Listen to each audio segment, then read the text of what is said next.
Mu nimi on Helene-Maria Vähi, olen alushariduse pedagoog ja õpin magistris esimeses aastas. Alushariduse nimi juba viitab, et see on hariduse algus, see on vundament, mille peale laps rajab oma hariduse ja karjääri.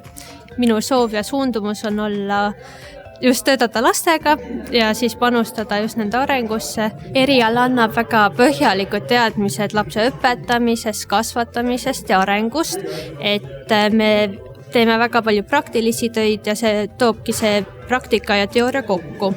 Töö lastega on väga mitmekülgne ja vaheldusrikas ning see on väga rõõmutoov töö, et kui sa oled leidlik ja loov ja vastutustundlik inimene, ma kindlasti soovitan seda eriala.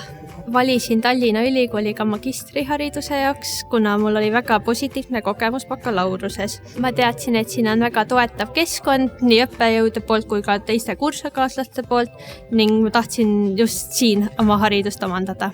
Kindlasti soovitan alushariduse pedagoogikat, kuna see annab võimalus olla toeks ja abiks meie kõige pisemate ühiskonnaliikmetele.